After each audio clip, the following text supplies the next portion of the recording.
નમસ્તે, સ્વાગત છે તમારું આ બુનિયાદી સ્ટડી ચેનલમાં। આજે આપણે ટાટ HS સમાજશાસ્ત્ર પદ્ધતિશાસ્ત્રના 5 ગુણના પ્રશ્ન જવાબ જોવાના છે। હવે આપણે સ્ટાર્ટ કરીએ। પ્રશ્ન પહેલો છે, સમાજશાસ્ત્રમાં વૈજ્ઞાનિક પદ્ધતિનું મહત્ત્વ સમજાવો। તેમાં આપણે જવાબ જોઈએ। પ્રસ્તાવના પહેલાં જોઈએ। સમાજશાસ્ત્ર એ માનવ સમાજ, સામાજિક સંબંધો, સામાજિક સંસ્થાઓ અને માનવીય વર્તનનો વ્યવસ્થિત અને વૈજ્ઞાનિક અભ્યાસ કરતું વિજ્ઞાન છે।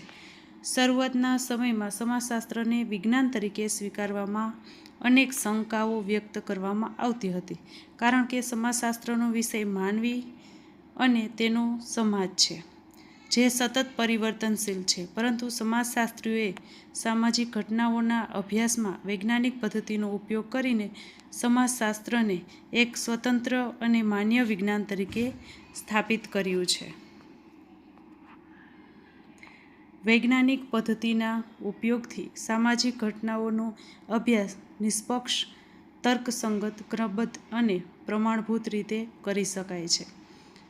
ત્યાર પછી વૈજ્ઞાનિક પદ્ધતિનો અર્થ જોઈએ તો સામાજિક હકીકતો અને ઘટનાઓનું નિરીક્ષણ, માહિતી સંગ્રહ, ઉપકલ્પનાની રચના, માહિતીનું વર્ગીકરણ, વિશ્લેષણ, અર્થઘટન અને નિષ્કર્ષ સુધી પહોંચવાની સુવ્યવસ્થિત, તર્કબદ્ધ અને નિષ્પક્ષ પ્રક્રિયાને વૈજ્ઞાનિક પદ્ધતિ કહેવામાં આવે છે। પ્રખ્યાત સમાજશાસ્ત્રી ઓગસ્ટ કોન્તે સમાજશાસ્ત્રના અભ્યાસમાં વૈજ્ઞાનિક પદ્ધતિનો ઉપયોગ કરવાની હિમાયત કરી હતી, તેથી તેમને સમાજશાસ્ત્રના પિતા તરીકે ઓળખવામાં આવે છે। સમાજશાસ્ત્રમાં વૈજ્ઞાનિક પદ્ધતિનું હવે મહત્ત્વ જોવાનું છે।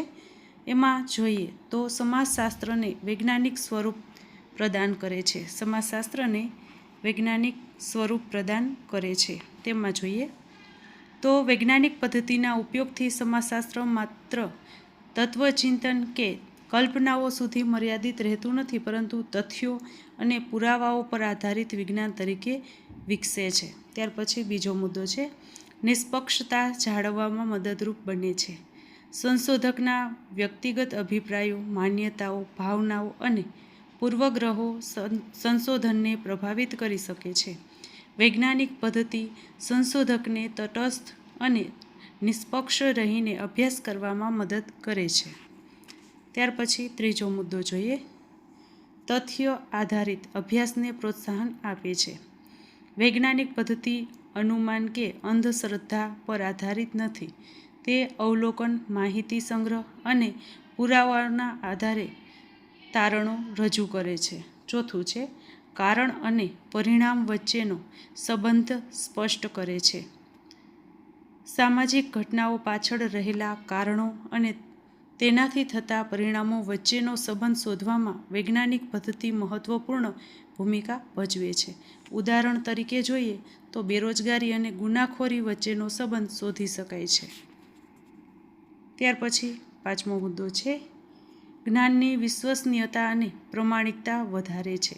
વૈજ્ઞાનિક પદ્ધતિ દ્વારા કરવામાં આવેલ અભ્યાસના પરિણામો વધુ વિશ્વસનીય, ચકાસણી યોગ્ય અને પ્રમાણભૂત હોય છે। ત્યાર પછી છઠ્ઠો મુદ્દો છે, સામાન્યીકરણ કરવામાં મદદરૂપ બને છે। સંશોધનના આધારે પ્રાપ્ત થયેલા તારણોને વ્યાપક સમાજ માટે લાગુ પાડી શકાય છે અને સામાન્ય સિદ્ધાંતોનું નિર્માણ કરી શકાય છે। ત્યાર પછી સાતમો મુદ્દો છે, ભવિષ્યવાણી કરવામાં મદદરૂપ બને છે। વર્તમાન સામાજિક પરિસ્થિતિના અભ્યાસના આધારે ભવિષ્યમાં થનારા પરિવર્તનો અને પ્રવૃત્તિઓ વિશે અનુમાન કરી શકાય છે। ઉદાહરણ તરીકે જોઈએ તો શહેરીકરણના વધતા દરના આધારે ભવિષ્યમાં આવાસની સમસ્યાનો અંદાજ લગાવી શકાય છે। આઠમું જોઈએ, સામાજિક સમસ્યાઓના ઉકેલમાં સહાયક બને છે। ગરીબી, બેરોજગારી, ભ્રષ્ટાચાર, બાળમજૂરી, વ્યસન અને અપરાધ જેવી સામાજિક સમસ્યાઓના કારણો શોધીને તેના ઉકેલો સૂચવવામાં વૈજ્ઞાનિક પદ્ધતિ મદદરૂપ બને છે। ત્યાર પછી નવમો મુદ્દો છે, સામાજિક આયોજન અને નીતિ નિર્માણમાં ઉપયોગી બને છે। તેમાં જોઈએ, સરકાર અને વિવિધ સંસ્થાઓ સામાજિક સંશોધનના પરિણામોના આધારે કલ્યાણકારી યોજનાઓ અને નીતિઓ ઘડે છે। 10મો મુદ્દો જોઈએ, નવા સિદ્ધાંતોના નિર્માણમાં મદદ કરે છે. વૈજ્ઞાનિક પદ્ધતિ દ્વારા પ્રાપ્ત થયેલા તારણોના આધારે નવા સિદ્ધાંતો વિકસાવી શકાય છે અને જૂના સિદ્ધાંતોનું પુનઃમૂલ્યાંકન કરી શકાય છે. ત્યાર પછી 11મો મુદ્દો જોઈએ, વૈજ્ઞાનિક દ્રષ્ટિકોણનો વિકાસ કરે છે. એમાં જોઈએ, વૈજ્ઞાનિક પદ્ધતિ વ્યક્તિના તર્કશક્તિ, વિશ્લેષણાત્મક વિચારસરણી અને વૈજ્ઞાનિક અભિગમનો વિકાસ કરે છે. 12મો જોઈએ, જ્ઞાનમાં સતત વૃદ્ધિ કરે છે. તેમાં જોઈએ, વૈજ્ઞાનિક પદ્ધતિ દ્વારા નવા તથ્યો અને માહિતી પ્રાપ્ત થાય છે, જેના કારણે સમાજશાસ્ત્રના જ્ઞાન ક્ષેત્રમાં સતત વધારો થાય છે. વૈજ્ઞાનિક પદ્ધતિની હવે મર્યાદાઓ જોવાની છે. તો એની મર્યાદામાં આપણે જોઈએ તો સામાજિક ઘટનાઓ સતત પરિવર્તનશીલ હોય છે. માનવીય વર્તનનું સંપૂર્ણ નિયંત્રણ શક્ય નથી. ત્યાર પછી સંશોધક માટે સંપૂર્ણ નિષ્પક્ષ રહેવું ક્યારેક મુશ્કેલ બને છે. ત્યાર પછી દરેક સામાજિક ઘટનાનું પ્રયોગશાળામાં પરીક્ષણ કરી શકાતું નથી. તેમ છતાં આ મર્યાદાઓ હોવા છતાં વૈજ્ઞાનિક પદ્ધતિ સમાજશાસ્ત્રના અભ્યાસ માટે અત્યંત ઉપયોગી અને આવશ્યક છે. ત્યાર પછી હવે ઉપસંહાર જોઈએ. આમ વૈજ્ઞાનિક પદ્ધતિ સમાજશાસ્ત્રનો આધાર સ્તંભ છે. તેના દ્વારા સામાજિક ઘટનાઓનો વ્યવસ્થિત, તર્કસંગત, નિષ્પક્ષ અને વૈજ્ઞાનિક અભ્યાસ શક્ય બને છે. વૈજ્ઞાનિક પદ્ધતિના કારણે સમાજશાસ્ત્રને એક સ્વતંત્ર અને વિશ્વસનીય વિજ્ઞાન તરીકે માન્યતા પ્રાપ્ત થઈ છે. તેથી સમાજશાસ્ત્રના વિકાસ અને સમાજ કલ્યાણ માટે વૈજ્ઞાનિક પદ્ધતિનું વિશેષ મહત્ત્વ છે. ત્યાર પછી હવે બીજો પ્રશ્ન 5 માર્કનો જોઈએ, સામાજિક સંશોધનનો અર્થ, ઉદ્દેશો અને મહત્ત્વ સમજાવો. તેમાં હવે પ્રસ્તાવના જોઈએ તો આધુનિક સમાજ સતત પરિવર્તનશીલ છે. ઔદ્યોગિકીકરણ, શહેરીકરણ, વૈશ્વિકીકરણ, ટેકનોલોજીનો વિકાસ અને શિક્ષણના પ્રસારને કારણે સમાજમાં નવા પ્રશ્નો અને પડકારો ઊભા થાય છે.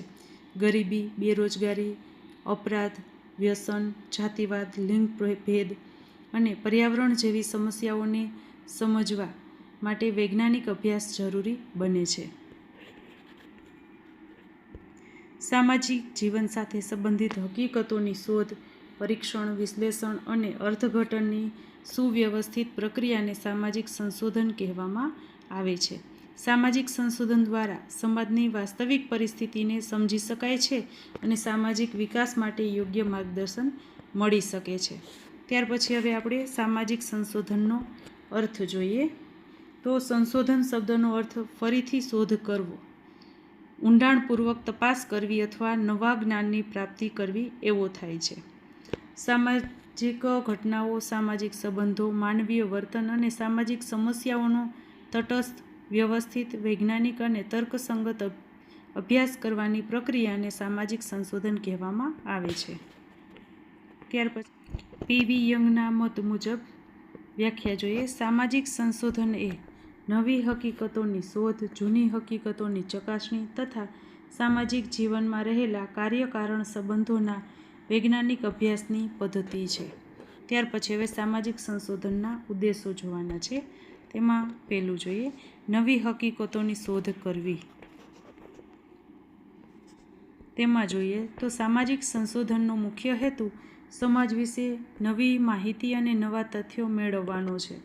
સમાજમાં સતત પરિવર્તન થતું હોવાથી નવી સમસ્યાઓ અને નવી પરિસ્થિતિઓ ઊભી થાય છે. સંશોધન દ્વારા આ નવી પરિસ્થિતિઓને સમજવામાં મદદ મળે છે. ત્યાર પછી ઉદાહરણ જોઈએ તો સોશિયલ મીડિયાની યુવાનો પર થતી અસર વિશે માહિતી મેળવવી. ત્યાર પછી આપણે બીજો મુદ્દો જોઈએ તો જૂની હકીકતો અને સિદ્ધાંતોની પુનઃ ચકાસણી કરવી. સમય અને પરિસ્થિતિ અનુસાર સામાજિક હકીકતો બદલાતી રહે છે. તેથી અગાઉ થયેલા સંશોધનો અને સ્થાપિત સિદ્ધાંતોની ફરીથી ચકાસણી કરવી જરૂરી બને છે. ઉદાહરણ તરીકે જોઈએ તો સંયુક્ત પરિવાર પ્રથાનું બદલાતું સ્વરૂપ સમજવું. ત્યાર પછી ત્રીજો મુદ્દો જોઈએ તો કાર્યકારણ સંબંધ શોધવો. તેમાં જોઈએ દરેક સામાજિક ઘટના પાછળ કોઈને કોઈ કારણ રહેલું હોય છે. સામાજિક સંશોધન દ્વારા કારણ અને પરિણામ વચ્ચેનો સંબંધ શોધવામાં આવે છે. ઉદાહરણ તરીકે જોઈએ તો બેરોજગારીના કારણે અપરાધમાં વધારો થાય છે કે નહીં તો શોધવું. ચોથો મુદ્દો છે સામાજિક સમસ્યાઓનો વૈજ્ઞાનિક અભ્યાસ કરવો. ગરીબી, બેરોજગારી, વ્યસન, બાળમજૂરી, ભ્રષ્ટાચાર અને લિંગભેદ જેવી જે સમસ્યાઓ છે એનો ઊંડાણપૂર્વક અભ્યાસ કરવામાં આવે છે. ત્યાર પછી આ અભ્યાસથી સમસ્યાના મૂળ કારણો જાણવા મળે છે. ત્યાર પછી પાંચમો મુદ્દો જોઈએ સામાજિક સમસ્યાઓના ઉકેલો સૂચવવા. સામાજિક સંશોધનનો હેતુ માત્ર સમસ્યાઓ શોધવાનો નથી, પરંતુ તેમના વ્યવહારુ અને અસરકારક ઉકેલો સૂચવવાનો પણ છે. ઉદાહરણ તરીકે જોઈએ તો શાળા છોડેલ બાળકોની સંખ્યા ઘટાડવા માટે યોગ્ય નીતિઓ સૂચવવી. છઠ્ઠો મુદ્દો છે નવા સિદ્ધાંતોનું નિર્માણ કરવું. એમાં જોઈએ સંશોધન દ્વારા પ્રાપ્ત થયેલા તારણોના આધારે નવા સિદ્ધાંતો અને ખ્યાલો વિકસાવવામાં આવે છે. આ નવા સિદ્ધાંતો સમાજને વધુ સારી રીતે સમજવામાં મદદ કરે છે. સાતમો મુદ્દો જોઈએ સામાજિક પરિવર્તનને સમજવું. સમાજમાં થતા આર્થિક, રાજકીય, સાંસ્કૃતિક અને ટેકનોલોજીકલ પરિવર્તનોનું વિશ્લેષણ કરવામાં આવે છે. ત્યાર પછી ઉદાહરણ જોઈએ તો ડિજિટલ ટેકનોલોજીના કારણે શિક્ષણ ક્ષેત્રમાં આવેલા પરિવર્તનોનો અભ્યાસ. ત્યાર પછી આઠમો મુદ્દો જોઈએ ભવિષ્યવાણી કરવી.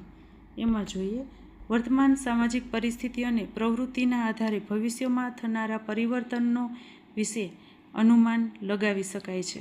ઉદાહરણ તરીકે જોઈએ તો શહેરીકરણના વધતા દરને કારણે આવાસની સમસ્યાઓમાં વધારો થવાની શક્યતા વધે છે. ત્યાર પછી સામાજિક સંશોધનનું હવે મહત્ત્વ જોવાનું છે. એમાં પહેલો મુદ્દો જોઈએ સમાજને સમજવામાં મદદરૂપ બને છે. સામાજિક સંશોધન સમાજની રચના, સંસ્થાઓ, મૂલ્યો, ધોરણો અને સંબંધો વિશે ઊંડાણપૂર્વકની માહિતી પ્રદાન કરે છે. તેના દ્વારા સમાજની વાસ્તવિક પરિસ્થિતિને સમજી શકાય છે. ત્યાર પછી બીજો મુદ્દો જોઈએ તો સામાજિક સમસ્યાઓના નિરાકરણમાં મદદ કરે છે. સંશોધન દ્વારા સમસ્યાઓના મૂળ કારણો શોધી શકાય છે અને તેના આધારે અસરકારક ઉકેલો સૂચવી શકાય છે. ઉદાહરણ તરીકે જોઈએ તો વ્યસન મુક્તિ માટે જાગૃતિ અભિયાન અને સારવાર કેન્દ્રો સ્થાપવાની ભલામણ કરવી. ત્યાર પછી ત્રીજો મુદ્દો જોઈએ તો સરકારી નીતિ અને આયોજનમાં ઉપયોગી બને છે. સરકાર દ્વારા ઘડવામાં આવતી વિવિધ નીતિઓ અને યોજનાઓ માટે સંશોધનના તારણો આધારરૂપ બને છે. ઉદાહરણ તરીકે શિક્ષણ, આરોગ્ય, રોજગાર અને મહિલા કલ્યાણ યોજનાઓ. ચોથો મુદ્દો છે સામાજિક વિકાસને પ્રોત્સાહન આપે છે. સંશોધન દ્વારા સમાજના નબળા વર્ગોની જરૂરિયાતો જાણી શકાય છે, જેના આધારે તેમના વિકાસ માટે કાર્યક્રમો તૈયાર કરી શકાય છે. ત્યાર પછી પાંચમો મુદ્દો જોઈએ વૈજ્ઞાનિક દ્રષ્ટિકોણ વિકસાવે છે. સામાજિક સંશોધન અંધશ્રદ્ધા, પૂર્વગ્રહો અને માન્યતાઓને બદલે તથ્યો, પુરાવા અને તર્ક પર ભાર મૂકે છે. તેના કારણે વૈજ્ઞાનિક અભિગમનો વિકાસ થાય છે. છઠ્ઠો મુદ્દો છે જ્ઞાનમાં સતત વધારો કરે છે. સંશોધન દ્વારા સમાજ વિશે નવી માહિતી પ્રાપ્ત થાય છે, જેના કારણે સમાજશાસ્ત્રના જ્ઞાન ક્ષેત્રમાં સતત વધારો થાય છે. ત્યાર પછી સાતમો મુદ્દો છે નિર્ણય લેવામાં મદદરૂપ બને છે. સરકાર, સામાજિક સંસ્થાઓ અને નીતિ નિર્માતાઓ યોગ્ય નિર્ણયો લેવા માટે સંશોધનના તારણોનો ઉપયોગ કરે છે. ત્યાર પછી આઠમો મુદ્દો છે સંશોધનોનો યોગ્ય ઉપયોગ શક્ય બનાવે છે. સમાજની જરૂરિયાતો, સમસ્યાઓને ધ્યાનમાં રાખીને ઉપલબ્ધ સંસાધનોનું યોગ્ય આયોજન કરી શકાય છે. ત્યાર પછી નવમો મુદ્દો છે સામાજિક પરિવર્તનને ગતિ આપે છે. સંશોધનના પરિણામો લોકોમાં જાગૃતિ લાવે છે અને સમાજમાં સકારાત્મક પરિવર્તન લાવવામાં મદદ કરે છે. ત્યાર પછી 10મો મુદ્દો જોઈએ તો સમાજ કલ્યાણમાં યોગદાન આપે છે. સામાજિક સંશોધનનો મુખ્ય હેતુ માનવ જીવનને વધુ સુખાકારી અને સમૃદ્ધ બનાવવાનો છે. તે સમાજના સર્વાંગી વિકાસ અને કલ્યાણ માટે માર્ગદર્શન પૂરું પાડે છે. સામાજિક સંશોધનની હવે વિશેષતાઓ જોવાની છે. તેમાં જોઈએ તો તે વૈજ્ઞાનિક અને વ્યવસ્થિત પ્રક્રિયા છે. તે તથ્યો અને પુરાવાઓ પર આધારિત છે. તે નિષ્પક્ષતા જાળવે છે. તે કાર્યકારણ સંબંધ શોધે છે. તે ચકાસણી યોગ્ય અને વિશ્વસનીય છે. તે સમાજ કલ્યાણને પ્રોત્સાહન આપે છે. ત્યાર પછી ઉપસંહાર જોઈએ તો આમ સામાજિક સંશોધન સમાજશાસ્ત્રનું એક મહત્વપૂર્ણ સાધન છે. તે સમાજની વાસ્તવિક સમસ્યાઓ, સામાજિક પરિવર્તનો અને માનવીય વર્તનને સમજવામાં મદદ કરે છે. સામાજિક સંશોધન દ્વારા માત્ર નવા જ્ઞાનની પ્રાપ્તિ જ થતી નથી, પરંતુ સમાજના વિકાસ, આયોજન અને કલ્યાણ માટે અસરકારક માર્ગદર્શન પણ પ્રાપ્ત થાય છે. તેથી આધુનિક યુગમાં સામાજિક સંશોધનનું મહત્ત્વ સતત વધતું જાય છે. ત્રીજો પ્રશ્ન જોઈએ. ઉપકલ્પનાનો અર્થ, સ્ત્રોત, લક્ષણો અને મહત્ત્વ સમજાવો. તેમાં હવે આપણે પ્રસ્તાવના જોઈએ. સામાજિક સંશોધન એ વૈજ્ઞાનિક અને સુવ્યવસ્થિત પ્રક્રિયા છે. સંશોધનનો હેતુ માત્ર માહિતી એકત્રિત કરવાનો નથી, પરંતુ સામાજિક ઘટનાઓ પાછળ રહેલા કારણો શોધવાનો અને તેમની વચ્ચેના સંબંધોને સમજવાનો છે. કોઈપણ સંશોધન કાર્ય યોગ્ય દિશામાં આગળ વધે તે માટે શરૂઆતમાં સંશોધક દ્વારા એક સંભવિત અનુમાન કરવામાં આવે છે.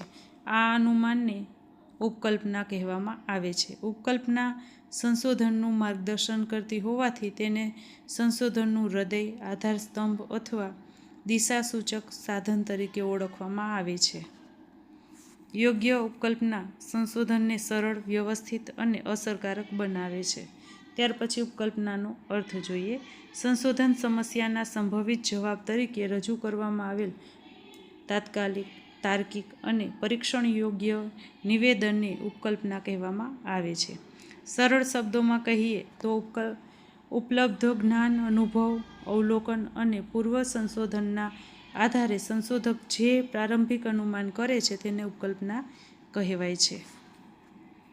ત્યાર પછી પી.વી. યંગના મત મુજબ ઉપકલ્પના એ સંશોધન સમસ્યાનો કામચલાઉ અને બુદ્ધિસંગત ઉકેલ છે. ત્યાર પછી ઉપકલ્પનાના સ્ત્રોત જોઈએ તો પેલું છે વ્યક્તિગત અનુભવ અને અવલોકન. સંશોધકના વ્યક્તિગત અનુભવ, દૈનિક જીવનમાં કરેલા અવલોકન અને સામાજિક ઘટનાઓ અંગેની સમજના આધારે ઉપકલ્પનાનું નિર્માણ થઈ શકે છે.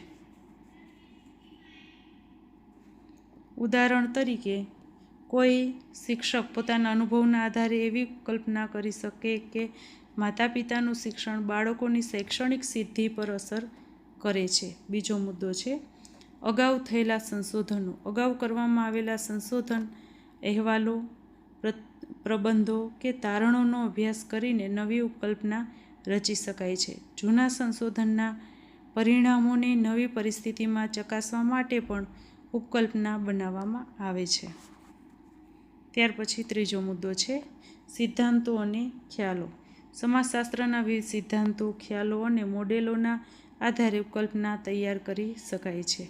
ઉદાહરણ તરીકે, સામાજિક સ્તરીકરણના સિદ્ધાંતના આધારે આવક અને સામાજિક દરજ્જા વચ્ચેના સંબંધ અંગે ઉપકલ્પના બનાવી શકાય. ત્યાર પછી ચોથો છે પુસ્તકો અને સાહિત્ય. પુસ્તકો, સામયિકો, સંશોધન લેખો, અહેવાલો અને અન્ય સાહિત્યિક સ્ત્રોતના અભ્યાસથી નવા વિચારો પ્રાપ્ત થાય છે, જે ઉપકલ્પનાના નિર્માણમાં મદદરૂપ બને છે. પાંચમો મુદ્દો જોઈએ સાંસ્કૃતિક અને સામાજિક પરિસ્થિતિ. સમાજમાં પ્રવર્તમાન મૂલ્યો, માન્યતાઓ, પરંપરાઓ, સમસ્યાઓ અને પરિવર્તનો પણ ઉપકલ્પનાના મહત્વપૂર્ણ સ્ત્રોત છે. છઠ્ઠું છે નિષ્ણાતો અને માર્ગદર્શકો. અનુભવી સંશોધકો, પ્રાધ્યાપકો અને વિષય નિષ્ણાતોના માર્ગદર્શન અને સૂચનોના આધારે પણ ઉપકલ્પના તૈયાર કરવામાં આવે છે. ત્યાર પછી હવે ઉપકલ્પનાના લક્ષણો જોઈએ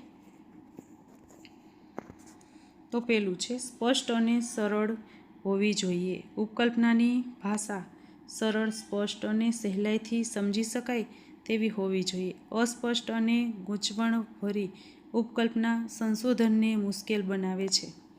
બીજો મુદ્દો છે પરીક્ષણ યોગ્ય હોવી જોઈએ. ઉપકલ્પનાની ચકાસણી ઉપલબ્ધ માહિતી અને વૈજ્ઞાનિક પદ્ધતિઓ દ્વારા કરી શકાય તેવી હોવી જોઈએ. જે ઉપકલ્પનાની ચકાસણી શક્ય નથી તે વૈજ્ઞાનિક ઉપકલ્પના ગણાતી નથી. ત્યાર પછી ત્રીજો મુદ્દો છે તથ્ય આધારિત હોવી જોઈએ. ઉપકલ્પના કલ્પનાઓ, માન્યતાઓ અથવા પૂર્વગ્રહો પર આધારિત ન હોવી જોઈએ. તે ઉપલબ્ધ તથ્યો, અનુભવો અને સંશોધન પર આધારિત હોવી જોઈએ. ચોથો મુદ્દો છે ચોક્કસ અને મર્યાદિત હોવી જોઈએ. ઉપકલ્પનાનો વિષય સ્પષ્ટ અને મર્યાદિત હોવો જોઈએ. ખૂબ વ્યાપક ઉપકલ્પના સંશોધનને મુશ્કેલ બનાવે છે. ત્યાર પછી પાંચમો મુદ્દો છે તાર્કિક હોવી જોઈએ. ઉપકલ્પનામાં તર્કસંગતતા અને વૈજ્ઞાનિક અભિગમ હોવો જોઈએ. તેમાં કારણ અને પરિણામ વચ્ચેનો સંભવિત સંબંધ સ્પષ્ટ દેખાવો જોઈએ. છઠ્ઠો મુદ્દો છે સંશોધન સમસ્યા સાથે સંબંધિત હોવી જોઈએ. ઉપકલ્પના સંશોધનના મુખ્ય પ્રશ્ન અને ઉદ્દેશો સાથે સીધો સંબંધ ધરાવતી હોવી જોઈએ. ત્યાર પછી સાતમો મુદ્દો જોઈએ તો ઉપલબ્ધ સાધનોને અનુરૂપ હોવી જોઈએ. સમય, ખર્ચ, માનવ શક્તિ અને ઉપલબ્ધ સંસાધનોને ધ્યાનમાં રાખીને ઉપકલ્પના બનાવવી જોઈએ. ત્યાર પછી હવે ઉપકલ્પનાના પ્રકારો જોઈએ આપણે. તેમાં પેલું છે સરળ ઉપકલ્પના, જેમાં બે ચલો વચ્ચેના સંબંધોનો અભ્યાસ કરવામાં આવે છે. દાખલા તરીકે શિક્ષણ અને આવક વચ્ચે સંબંધ છે. ત્યાર પછી બીજો છે જટિલ ઉપકલ્પના, જેમાં બે કરતાં વધુ ચલો વચ્ચેના સંબંધોનો અભ્યાસ કરવામાં આવે છે. ઉદાહરણ તરીકે જોઈએ તો શિક્ષણ, આવક અને જીવનશૈલી વચ્ચે સંબંધ છે. ત્યાર પછી ત્રીજો મુદ્દો છે શૂન્ય ઉપકલ્પના, જેમાં ચલો વચ્ચે કોઈ સંબંધ નથી એવું માનવામાં આવે છે. જેમ કે જોઈએ તો શિક્ષણ અને રોજગારી વચ્ચે કોઈ સંબંધ નથી. ત્યાર પછી વૈકલ્પિક ઉપકલ્પના જોઈએ તો જેમાં ચલો વચ્ચે સંબંધ છે એવું માનવામાં આવે છે. ઉદાહરણ તરીકે શિક્ષણ અને રોજગારી વચ્ચે હકારાત્મક સંબંધ છે. ત્યાર પછી હવે આપણે ઉપકલ્પનાનું મહત્ત્વ જોવાનું છે. પહેલું છે સંશોધનને યોગ્ય દિશા આપે છે. ઉપકલ્પના સંશોધકને શું શોધવું, ક્યાંથી માહિતી મેળવવી અને કઈ પદ્ધતિ અપનાવવી તે અંગે સ્પષ્ટ માર્ગદર્શન આપે છે. ત્યાર પછી તેના કારણે સંશોધન દિશાવિહીન બનતું નથી. ત્યાર પછી જોઈએ તો માહિતી સંગ્રહને સરળ અને સુવ્યવસ્થિત બનાવે છે. ઉપકલ્પના સંશોધકને જરૂરી અને બિનજરૂરી માહિતી વચ્ચે ભેદ કરવામાં મદદ કરે છે. તેના કારણે માત્ર સંબંધિત માહિતી જ એકત્રિત કરવામાં આવે છે. ત્યાર પછી ત્રીજું છે સમય, શ્રમ અને ખર્ચમાં બચત કરે છે. તેમાં જોઈએ તો ઉપકલ્પના સંશોધનના ક્ષેત્રને મર્યાદિત બનાવે છે, જેના કારણે સમય, ખર્ચ અને માનવ શક્તિનો બગાડ અટકે છે. ત્યાર પછી ચોથું છે સંશોધનના ક્ષેત્રને મર્યાદિત બનાવે છે. ઉપકલ્પના સંશોધનના વ્યાપને નિયંત્રિત કરીને અભ્યાસને વધુ કેન્દ્રિત અને વ્યવસ્થિત બનાવે છે. પાંચમો મુદ્દો છે માહિતીના વર્ગીકરણ અને વિશ્લેષણમાં મદદરૂપ બને છે.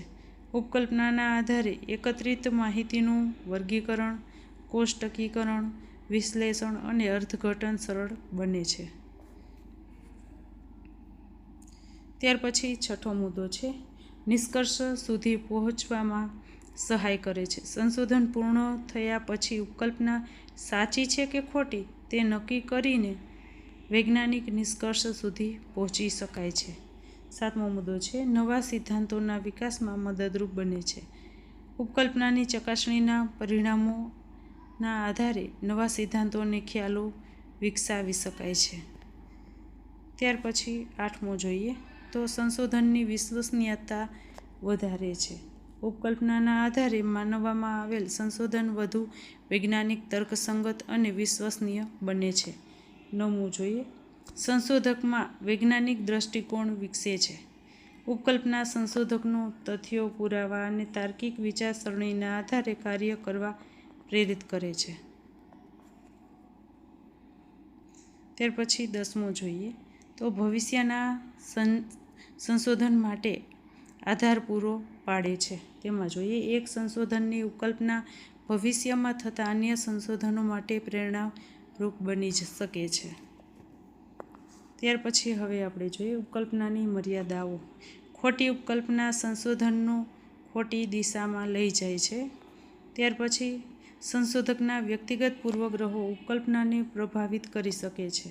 ત્યાર પછી જટિલ સામાજિક ઘટનાઓ માટે ચોક્કસ ઉપકલ્પના તૈયાર કરવી મુશ્કેલ બને છે. ત્યાર પછી દરેક પ્રકારના સંશોધનમાં ઉપકલ્પનાની જરૂરિયાત હોતી નથી. હવે છેલ્લે આપણે ઉપસંહાર જોઈએ. આમ ઉપકલ્પના સામાજિક સંશોધનનું અત્યંત મહત્વપૂર્ણ અને અનિવાર્ય સાધન છે.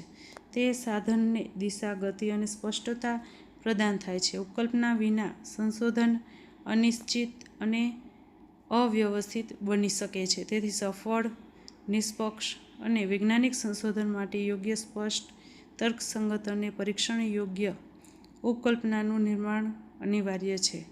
આ ઉપકલ્પના સંશોધનની સફળતાનો આધાર સ્તંભ છે. પ્રશ્ન ચોથો છે નિદર્શન પદ્ધતિનો અર્થ, લક્ષણો, પ્રકારો, મહત્વ અને મર્યાદાઓ સમજાવો. આમાં મેં અર્થ, લક્ષણો, પ્રકારો, મહત્વ અને મર્યાદા એકી સાથે લીધેલા છે. એમાં જે પ્રમાણે પૂછાય એ પ્રમાણે તમારે લખવાના રહેશે.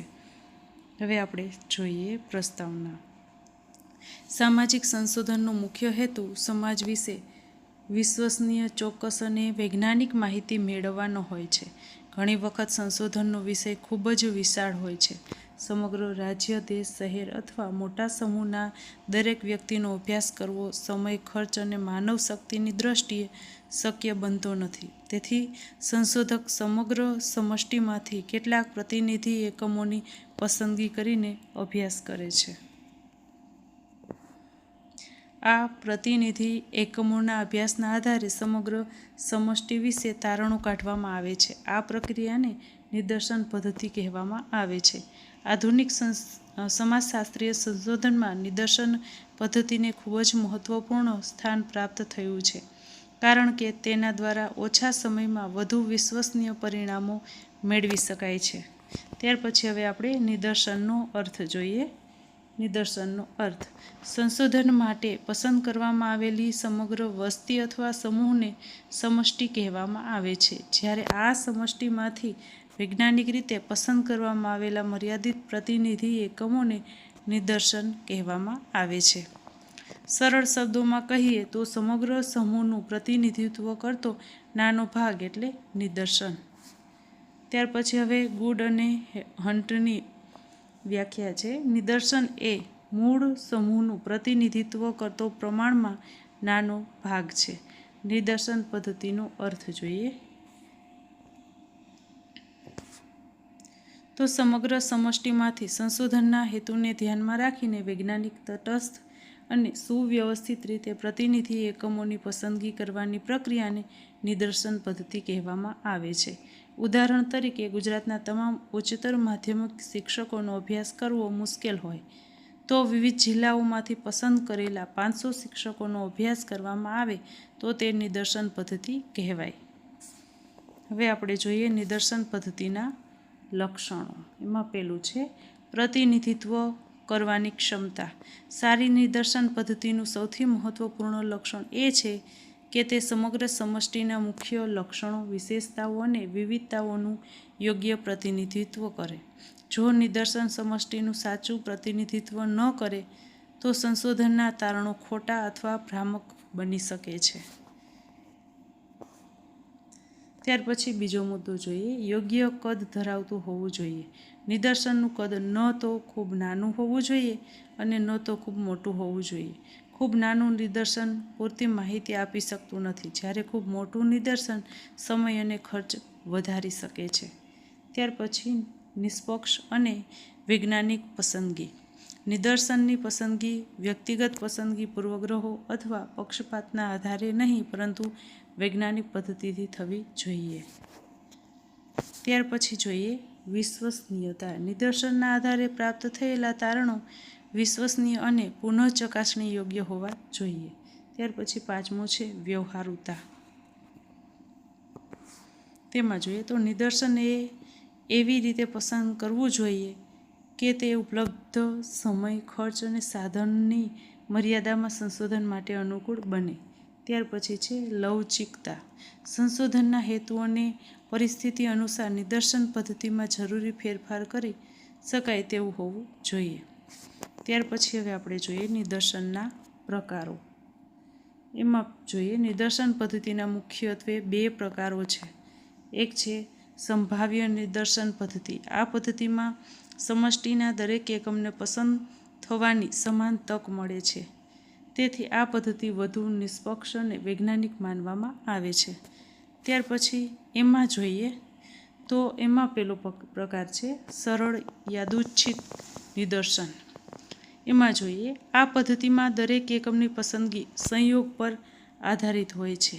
ચિઠ્ઠી ઉપાડવાની પદ્ધતિ, લોટરી પદ્ધતિ અથવા કમ્પ્યુટર દ્વારા રેન્ડમ પસંદગી તેના ઉદાહરણો છે. તેના ગુણો જોઈએ તો સરળ અને નિષ્પક્ષ, પક્ષપાતની શક્યતા ઓછી. ત્યાર પછી મર્યાદા જોઈએ તો મોટી સમષ્ટિ માટે મુશ્કેલ છે.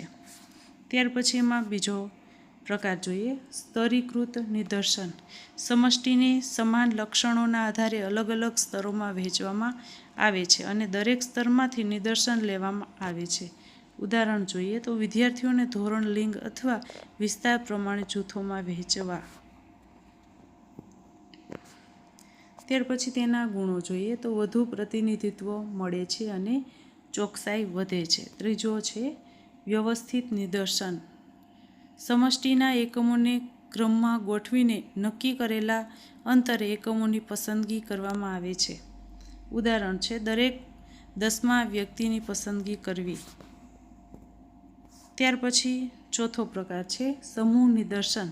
સમષ્ટિને વિવિધ સમૂહોમાં વહેંચીને કેટલાક સમૂહોની પસંદગી કરવામાં આવે છે. ઉદાહરણ તરીકે રાજ્યના તમામ જિલ્લાઓમાંથી અમુક જિલ્લાઓની પસંદગી કરવી. ત્યાર પછી હવે બીજો પ્રકાર અસંભાવ્ય નિદર્શન પદ્ધતિ. આ પદ્ધતિમાં દરેક એકમને પસંદ થવાની સમાન તક મળતી નથી. હવે એના બધા પ્રકારો આપણે જોવાના છીએ. એમાં પહેલો પ્રકાર છે હેતુલક્ષી નિદર્શન. સંશોધક પોતાના જ્ઞાન અને સંશોધનના હેતુ અનુસાર નિદર્શન પસંદ કરે છે. ઉદાહરણ તરીકે જોઈએ તો વ્યસન મુક્તિ કેન્દ્રના દર્દીઓનો અભ્યાસ. બીજો મુદ્દો છે સુવિધાજન્ય નિદર્શન. સરળતાથી ઉપલબ્ધ વ્યક્તિઓ અથવા જૂથોની પસંદગી કરવામાં આવે છે. ઉદાહરણ છે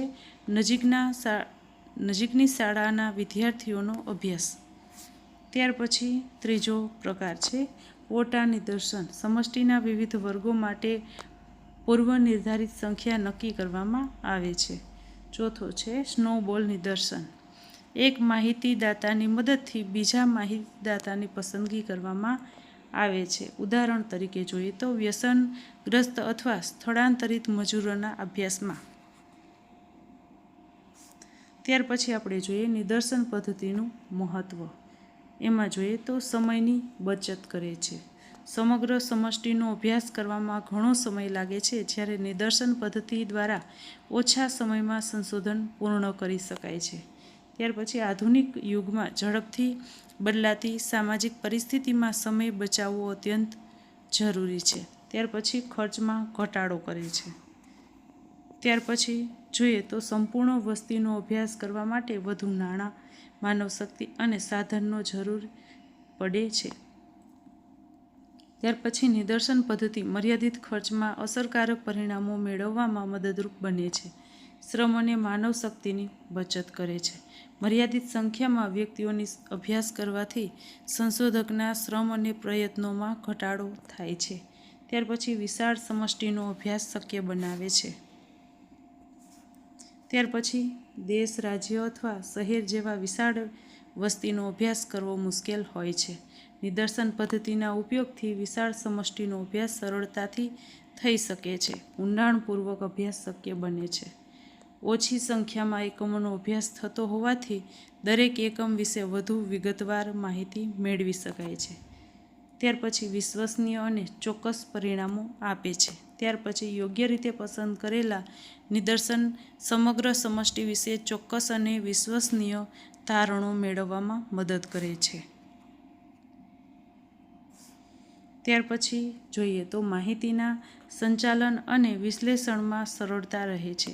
ત્યાર પછી ઓછી માહિતીનું વર્ગીકરણ, કોષ્ટકીકરણ અને વિશ્લેષણ સરળતાથી કરી શકાય છે. ત્યાર પછી પુનઃચકાસણી સરળ બને છે. ત્યાર પછી નિદર્શન આધારિત સંશોધનને ફરીથી ચકાસવું સરળ બને છે, જેના કારણે સંશોધનની વિશ્વસનીયતા વધે છે. ત્યાર પછી સંશોધનને વધુ વ્યવહારુ બનાવે છે. ત્યાર પછી સમય, ખર્ચ અને સાધનોની મર્યાદા હોવા છતાં સંશોધન સફળતાપૂર્વક પૂર્ણ કરી શકાય છે. હવે આપણે જોઈએ નિદર્શનની મર્યાદાઓ. એમાં પહેલું છે પક્ષપાતની શક્યતા રહે છે. જો નિદર્શનની પસંદગી યોગ્ય રીતે ન કરવામાં આવે તો પરિણામો ખોટા આવી શકે છે. ત્યાર પછી બીજું છે સંપૂર્ણ પ્રતિનિધિત્વ શક્ય નથી. કેટલીક વખત પસંદ કરાયેલા નિદર્શન સમગ્ર સમષ્ટિમાં તમામ લક્ષણોને પ્રતિબિંબિત કરી શકતું નથી. ત્યાર પછી ચોથું જોઈએ તો નિષ્ણાંત જ્ઞાનની જરૂર પડે છે. યોગ્ય નિદર્શન પસંદ કરવા માટે સંશોધક પાસે વિશેષ જ્ઞાન, અનુભવ અને કુશળતા હોવી જરૂરી છે. ત્યાર પછી ચોથું છે સામાન્યીકરણમાં મુશ્કેલી પડી શકે છે. અયોગ્ય નિદર્શનના આધારે સમગ્ર સમષ્ટિ માટે તારણો કાઢવા મુશ્કેલ બને છે. પાંચમું છે પસંદગીમાં ભૂલો થવાની શક્યતા રહે છે. નિદર્શનની પસંદગી દરમિયાન થયેલી નાની ભૂલો પણ સંશોધનના પરિણામોને અસર કરી શકે છે. હવે છેલ્લે જોઈએ ઉપસંહાર. આમ નિદર્શન પદ્ધતિ સામાજિક સંશોધનનું એક અત્યંત મહત્વપૂર્ણ અને ઉપયોગી સાધન છે. તેના દ્વારા સમય, ખર્ચ, શ્રમની બચત કરીને વિશાળ સમષ્ટિના વૈજ્ઞાનિક અભ્યાસ કરી શકાય છે. યોગ્ય રીતે પસંદ કરેલ નિદર્શન વિશ્વસનીય અને ચોક્કસ પરિણામો પ્રદાન કરે છે. તેથી આધુનિક સમાજશાસ્ત્રીય સંશોધનમાં નિદર્શન પદ્ધતિનું વિશેષ સ્થાન છે. જો કે તેના યોગ્ય ઉપયોગ માટે વૈજ્ઞાનિક અભિગમ, કુશળતા અને સાવચેતી જરૂરી છે. ત્યાર પછી પાંચમો પ્રશ્ન જોઈએ અવલોકન પદ્ધતિનો અર્થ, લક્ષણો, પ્રકારો, મહત્વ, ગુણો અને મર્યાદાઓ સમજાવો. પ્રસ્તાવના છે સમાજશાસ્ત્રીય સંશોધનમાં માહિતી એકત્રિત કરવાની વિવિધ પદ્ધતિઓમાં અવલોકન પદ્ધતિનો સૌથી પ્રાચીન, સરળ, વિશ્વસનીય અને વૈજ્ઞાનિક પદ્ધતિ માનવામાં આવે છે. મનુષ્ય પોતાના જન્મથી જ આસપાસની ઘટનાઓ, પરિસ્થિતિઓ અને માનવીય વર્તનનું અવલોકન કરીને જ્ઞાન પ્રાપ્ત કરતો આવ્યો છે. સમાજશાસ્ત્રમાં પણ સામાજિક જીવન, માનવીય સંબંધો અને સામાજિક પ્રક્રિયાઓને સમજવા માટે અવલોકન પદ્ધતિનો વ્યાપક ઉપયોગ થાય છે. અવલોકન પદ્ધતિમાં સંશોધક માત્ર લોકો શું કહે છે તેના પર આધાર રાખતો નથી, પરંતુ તેઓ વાસ્તવમાં શું કરે છે, કેવી રીતે વર્તે છે અને વિવિધ પરિસ્થિતિઓમાં કેવી પ્રતિક્રિયા આપે છે તેનું પ્રત્યક્ષ નિરીક્ષણ કરે છે. તેથી આ પદ્ધતિ દ્વારા વધુ વિશ્વસનીય અને તથ્યાત્મક માહિતી પ્રાપ્ત થાય છે. હવે આપણે અવલોકનની જે પદ્ધતિ છે એનો અર્થ જોઈએ. તેમાં જોઈએ કોઈ વ્યક્તિ, જૂથ, સંસ્થા, ઘટના અથવા સામાજિક પ્રક્રિયાનું પૂર્વનિયોજિત, સુવ્યવસ્થિત, તટસ્થ અને વૈજ્ઞાનિક રીતે પ્રત્યક્ષ નિરીક્ષણ કરીને માહિતી એકત્રિત કરવાની પદ્ધતિને અવલોકન પદ્ધતિ કહેવામાં આવે છે. સરળ શબ્દોમાં કહીએ તો કોઈ સામાજિક ઘટનાને ધ્યાનપૂર્વક જોઈને, સમજીને અને તેની નોંધ લઈને માહિતી મેળવવાની પ્રક્રિયા એટલે અવલોકન પદ્ધતિ. ત્યાર પછી વ્યાખ્યા જોઈએ. પી.વી. યંગના મત મુજબ અવલોકન એ આંખો દ્વારા કરવામાં આવતો વિચારપૂર્વકનો અને સુવ્યવસ્થિત અભ્યાસ છે. ત્યાર પછી હવે અવલોકન પદ્ધતિના લક્ષણો જોઈએ. એમાં જોઈએ તો પ્રત્યક્ષ માહિતી સંગ્રહની પદ્ધતિ. અવલોકન પદ્ધતિમાં સંશોધક કોઈ મધ્યસ્થી વ્યક્તિ અથવા દસ્તાવેજ પર આધારિત રાખતો નથી, પરંતુ પોતે જ ઘટના સ્થળે હાજર રહીને માહિતી એકત્રિત કરે છે. તેથી માહિતી મૂળ સ્ત્રોતમાંથી સીધી પ્રાપ્ત થાય છે અને તેમાં વિકૃતિ અથવા ગેરસમજની શક્યતા ઓછી છે. બીજો મુદ્દો જોઈએ. વૈજ્ઞાનિક અને સુવ્યવસ્થિત અભિગમ ધરાવે છે. અવલોકન માત્ર સામાન્ય જોવાની પ્રક્રિયા નથી. તેમાં સ્પષ્ટ ઉદ્દેશો, પૂર્વ આયોજન, નોંધ લેવાની પદ્ધતિ અને માહિતીના વિશ્લેષણની પ્રક્રિયાનો સમાવેશ થાય છે. સંશોધક શું જોવાનું છે, કેવી રીતે જોવાનું છે અને કઈ માહિતી નોંધવાની છે તે અગાઉથી નક્કી કરે છે. ત્યાર પછી ત્રીજો મુદ્દો છે વાસ્તવિક અને તથ્યાત્મક માહિતી પ્રાપ્ત થાય છે. વ્યક્તિઓ ઘણી વખત મુલાકાત અથવા પ્રશ્નાવલી દરમિયાન સાચી માહિતી આપતા નથી અથવા કેટલીક બાબતો છુપાવે છે, પરંતુ અવલોકન પદ્ધતિમાં વ્યક્તિના વાસ્તવિક વર્તન અને પ્રવૃત્તિઓનું નિરીક્ષણ કરવામાં આવે છે. તેથી માહિતી વધુ વાસ્તવિક, ચોક્કસ અને વિશ્વસનીય બને છે. ત્યાર પછી ચોથો મુદ્દો છે સ્વાભાવિક પરિસ્થિતિઓમાં અભ્યાસ શક્ય બને છે. અવલોકન પદ્ધતિમાં સામાજિક ઘટનાઓનો અભ્યાસ તેમના કુદરતી અને વાસ્તવિક વાતાવરણમાં કરવામાં આવે છે. આથી સંશોધકને ઘટના વિશે વધુ ઊંડાણપૂર્વક અને સાચી સમજ મળે છે. પાંચમો મુદ્દો છે નિષ્પક્ષતા પર ભાર મૂકે છે. અવલોકન દરમિયાન સંશોધકે પોતાના વ્યક્તિગત અભિપ્રાયો, પૂર્વગ્રહો, માન્યતાઓ અને લાગણીઓથી દૂર રહીને તટસ્થ અભિગમ અપનાવવો પડે છે. નિષ્પક્ષતા જાળવવાથી સંશોધનની વિશ્વસનીયતા વધે છે. છઠ્ઠો મુદ્દો છે માનવીય વર્તન અને સામાજિક પ્રતિક્રિયાનો અભ્યાસ શક્ય બને છે. અવલોકન પદ્ધતિ દ્વારા વ્યક્તિઓ વચ્ચેના સંબંધો, જૂથ વર્તન, નેતૃત્વ, સહકાર, સંઘર્ષ અને અન્ય સામાજિક પ્રક્રિયાઓનો અભ્યાસ કરી શકાય છે. સાતમો મુદ્દો છે ઇન્દ્રિયોનો ઉપયોગ થાય છે. અવલોકનમાં મુખ્યત્વે આંખોનો ઉપયોગ થાય છે, પરંતુ જરૂરિયાત મુજબ સાંભળવું, નોંધ લેવી, ફોટોગ્રાફી અને ઓડિયો-વિડિયો સાધનોનો પણ ઉપયોગ થઈ શકે છે. ત્યાર પછી અવલોકન પદ્ધતિનું મહત્ત્વ જોઈએ તો પહેલું જોઈએ પ્રાથમિક માહિતી મેળવવાનું અસરકારક સાધન. અવલોકન પદ્ધતિ દ્વારા સંશોધકને મૂળ અને પ્રથમ હાથ માહિતી પ્રાપ્ત થાય છે. આ માહિતી અન્ય વ્યક્તિના અર્થઘટન પર આધારિત હોતી નથી, તેથી સંશોધન વધુ વિશ્વસનીય બને છે. ત્યાર પછી બીજો જોઈએ વાસ્તવિક માનવીય વર્તનને સમજવામાં મદદરૂપ બને છે. ઘણી વખત લોકો પોતાના વર્તન અને આદતો વિશે સાચી માહિતી આપતા નથી અથવા સામાજિક રીતે સ્વીકાર્ય જવાબો આપે છે. અવલોકન પદ્ધતિ દ્વારા વ્યક્તિનું વાસ્તવિક વર્તન જાણી શકાય છે. ત્યાર પછી ત્રીજો છે જટિલ સામાજિક પ્રક્રિયાઓના અભ્યાસમાં ઉપયોગી. જૂથ વર્તન, સામાજિક સંબંધો, ભીડનું વર્તન, નેતૃત્વ અને સંઘર્ષ જેવી જટિલ સામાજિક ઘટનાઓને સમજવા માટે અવલોકન પદ્ધતિ ખૂબ ઉપયોગી છે. ત્યાર પછી ચોથો મુદ્દો છે નિરક્ષર અને પછાત વર્ગોના અભ્યાસમાં ઉપયોગી. નિરક્ષર વ્યક્તિઓ, નાના બાળકો અને ભાષાકીય મુશ્કેલી ધરાવતા લોકો પાસેથી પ્રશ્નાવલી દ્વારા માહિતી મેળવવી મુશ્કેલ હોય છે. આવા સંજોગોમાં અવલોકન પદ્ધતિ અત્યંત ઉપયોગી બને છે. ત્યાર પછી પાંચમો મુદ્દો છે અન્ય પદ્ધતિઓથી પ્રાપ્ત માહિતીની ચકાસણીમાં મદદરૂપ. પ્રશ્નાવલી, મુલાકાત, દસ્તાવેજી પદ્ધતિ દ્વારા મેળવેલી માહિતીની સત્યતા અને વિશ્વસનીયતા ચકાસવા માટે અવલોકનોનો ઉપયોગ થઈ શકે છે. છઠ્ઠો મુદ્દો છે નવી ઉપકલ્પનાઓના નિર્માણમાં મદદરૂપ. અવલોકન દરમિયાન મળેલી નવી માહિતી અને અનુભવોના આધારે સંશોધક નવી ઉપકલ્પનાઓ વિકસાવી શકે છે. ત્યાર પછી સાતમો મુદ્દો જોઈએ તો કાર્ય-કારણ સંબંધ સમજવામાં મદદરૂપ. અવલોકન દ્વારા કોઈ સામાજિક ઘટના શા માટે બને છે અને તેના પરિણામો શું છે તે સમજવામાં મદદ મળે છે. ત્યાર પછી હવે અવલોકન પદ્ધતિના ગુણો જોઈએ તો પહેલું છે માહિતી વધુ વિશ્વસનીય અને ચોક્કસ મળે છે, કારણ કે માહિતી સીધી ઘટના સ્થળેથી પ્રાપ્ત થાય છે.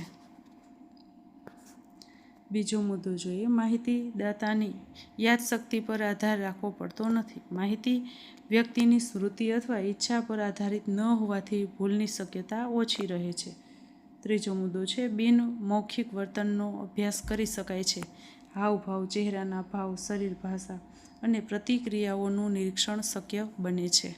ત્યાર પછી ચોથો છે ઊંડાણપૂર્વક અભ્યાસ શક્ય બને છે. સંશોધક ઘટના સ્થળે હાજર રહીને વધુ વિગતવાર માહિતી મેળવી શકે છે.